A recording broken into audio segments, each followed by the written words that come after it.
Hi guys, this is Mike. What I got for you this time is my little bug out bag mini pocket food procurement uh, kit.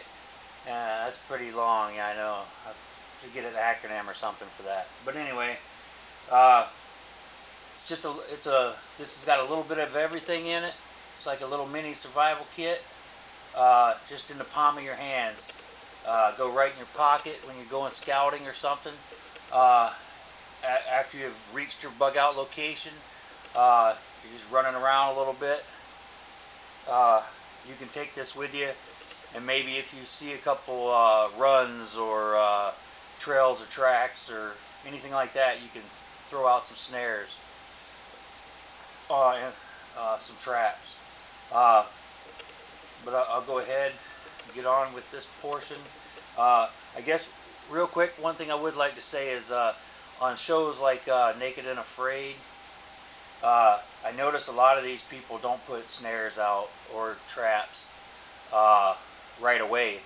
They wait until they're starving to death, like on day 7, day 14, and then they put some snares and stuff out. Sometimes they catch something, sometimes they don't. But if you had 3 weeks to try to catch something with that snare, you have a lot better chance than you do having it out for a couple days before you're heading off to your extraction point. But and I guess the reason why I would bring up that Naked and Afraid is for us survivalists that plan on bugging out. That's a mini case study. I mean, those are each one of those people. You get to see their mistakes, which we seem to hone on a little more than we should probably. But you also get to see what you would do, and they even see what they would do next time differently. It's not just stories of actual events that happen. You're starting to see it, and we're getting better and better at it. So I guess basically my point with that is put your snares and traps, fishing snares and stuff out. Any type of food procurement, get them out very soon. Maybe your first day you're going to do your shelter, your water, and your fire. But if you got a little time for some scouting, take this with you. But at least on your second day, if you have time, unless you have some pressing matter, you definitely should be scouting your area. Unless you already have a pre-designated bug out place. But you need to get your food out quick. You don't want to wait until you're starving and have no energy and then start worrying about food. So this is more, obviously this is protein. You do need your starches and your carbohydrates also. That's your energy. With this is a standard size pill bottle. I put a key ring on the bottom, fits on there snugly, but because it's on the bottom and it's my anchor for my casting, I put black electrical tape around it to hold it firmly anchored in place. I do have a second one on there at the top. They're just my guides to keep my line in. This is a hand caster. You hold it like this in your hand, and you would cast it and put it out straight, and it will spool off. I have tested it many times, and it works well. And then you just wind it back up slowly, jigging whatever you're doing, or you can leave it out there and start reeling in when you catch something. The only downside I would say to the mini size is the diameter of the caster itself. This is your spool, and you got a lot of hand turns here to get your line back in because of the small diameter. Okay,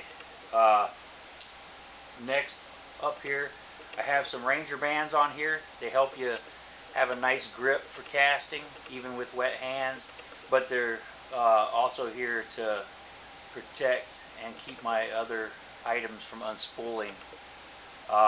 And anybody that doesn't know what a Ranger band is, all it is a bicycle inner tube tire cut into whatever width you need. And it does give you a little bit of water resistance too. It's not waterproof, but what here I have is some trot line, bank line, whatever you want to call it. It's tarred. You can make snares for larger animals with this. You can also make a trot line, obviously. You can use it for cordage if you had to. But at the same time, one other little thing I've thought of that you can use it for is take a small sapling and cut a point at one end, tie this line to it, maybe about a 2.5 foot section of this bank line here, and then tie a loop on the other end, and use it like a stringer for fish. If you're doing well and you catch some fish, as we all know, fish goes bad quick. So the longer you sit there fishing and you got your fish up on the bank, not only can it bring in animals, but it could also it rots your fish. So you want to keep them nice and fresh. You can keep them alive in the water. Make a little strainer.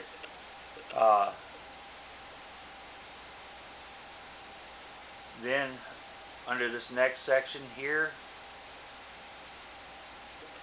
I have about half a dozen pre-made snares. When you're out scouting or whatnot, just taking you see some squirrels on your way to the fishing hole or whatever, you know you have your game there.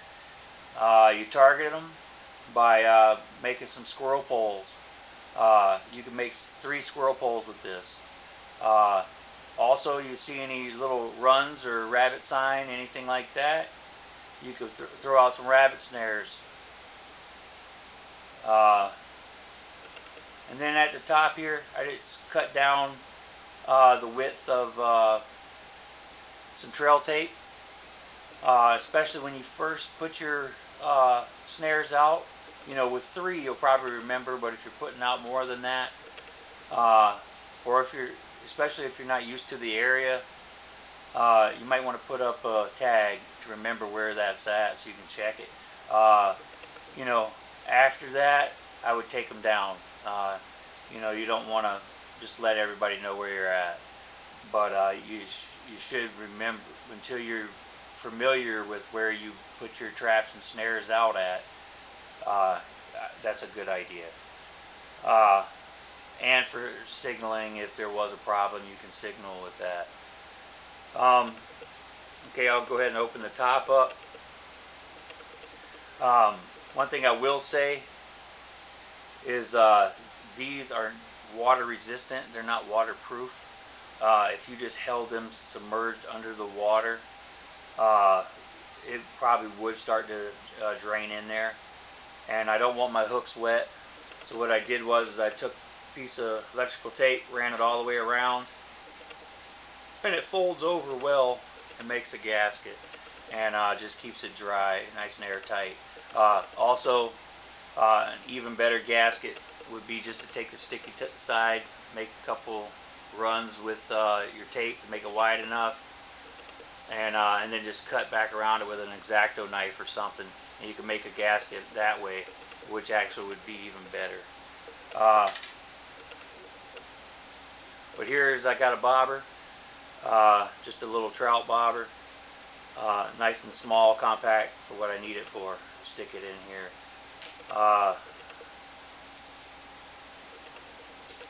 What I have here is a little fire starting kit. I got a cotton ball impregnated with Vaseline. I have some cattail char, which gives a much bigger coal than does char cloth. And I got a piece of waxed jute twine in there, and you can unspool that in the middle, and it's still dry, and it doesn't have all the wax impregnated on it. And if anybody has seen it, it'll take a spark rather well. So that's there. In conjunction, I'll get it out later, but there's a nice piece of aluminum foil in here. You can use that with your fire to make boil you some water. You could even cook in it if you like poached fish. But also you can take that aluminum foil, all the things that you can do with it. But you could also wrap your fish up in it, throw it in the coals, and you could have some fish that doesn't have a bunch of gritty ashes in it. One thing you'll see about my kits, I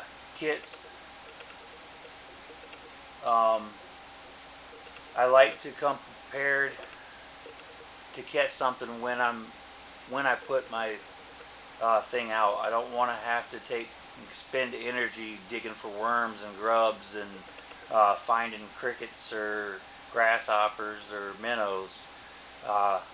So with that said, I have a small bag of mealworms. They're freeze dried. You can get them at pretty much any pet store because they feed them to reptiles. They're over an inch long,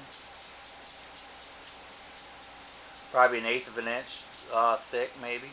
But they're very brittle because they are freeze dried and dehydrated. So you want to rehydrate these. Just take the one you're going to use, put your hand in the water for a couple seconds where you're fishing at. Just let it kind of get a little moist on the outer shell, and you can feed your, and they're basically hollow in the middle, and you can feed your hook right up through there and have an inch of bait on there. They work well. Fish do like them. If you want a meatier option, and even larger meatier option, they have wax worms, and usually you can find that at a farming supply outfit store. They feed them to chickens and whatnot, and those are also freeze dried. But that's in there.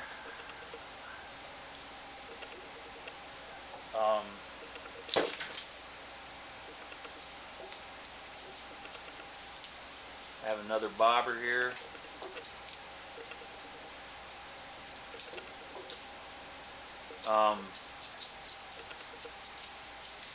I have 2 tubes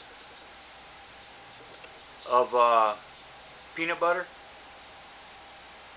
and these are for, let's say, your squirrel poles, for your snares. Nice attractant. Get something to come in for you. Peanut butter is oil based, so the scent will continue to linger much longer than drying out a water-based attractant. Also, squirrels like nuts. That's just what it is. But so you have 2 little things of that. So once again, you have bait for your hooks, and you have bait for your snares.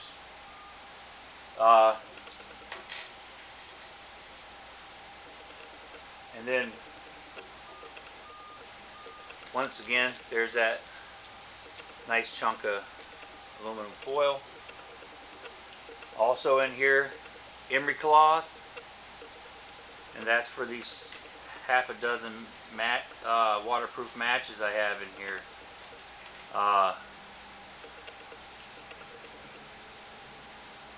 And also, as another option for starting a fire, I have a ferro rod, nice small one, and I have a cut off piece of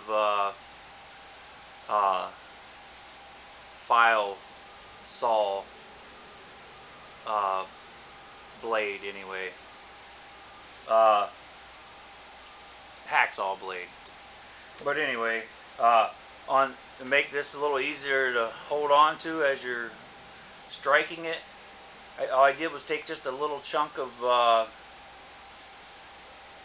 paracord, cut it off, and then took the inner strands out, and then with that sleeve I just slid that over top of this. Take a lighter, heat it up as you spin it, and it nice and firmly will stay on there.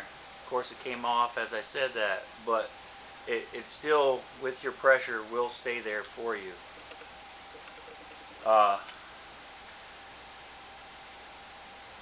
And another thing,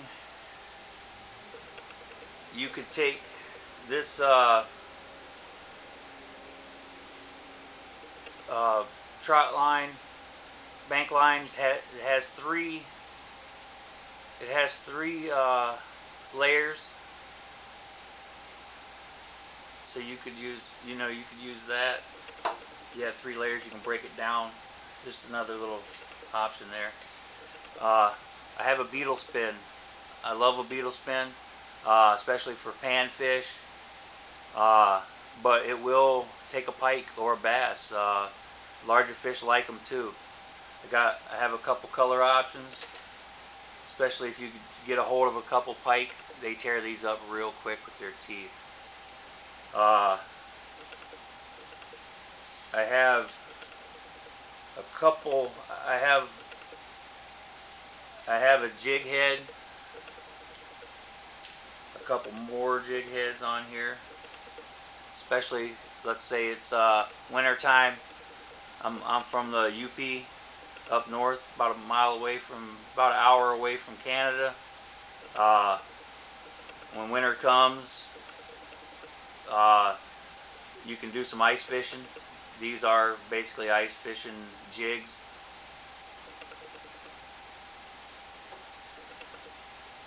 But I have an assortment of hooks, even a treble hook, 2 treble hooks for snagging fish. It is illegal to snag fish, but it's illegal to do any snaring and trapping. So I'm just teaching you what else you can do in a situation, a bug out situation. But to snag fish, you would take some weights. You can put them right on the hook itself, make it nice and heavy, and then you would cast out over top the fish, and then jerk towards yourself, and it would snag into their back or underside. So there's a couple of those in there for that purpose, especially during trout season, in the small streams where you can see the trout but they won't bite for you because they're spawning or whatever. Snagging is a major option that you could use to procure some food. Obviously I got a whole bunch of different hook sizes and sinkers, but I also got some different colored beads here. These are trout beads. They imitate spawn. You could put these above your hook, and when they come to eat the spawn, you catch them. You get them with the hook too, because they bite into it. But basically, that's my kit. There's a lot of stuff going on in this one little pill bottle. Hopefully it'll be adequate for what your needs are. So thank you very much.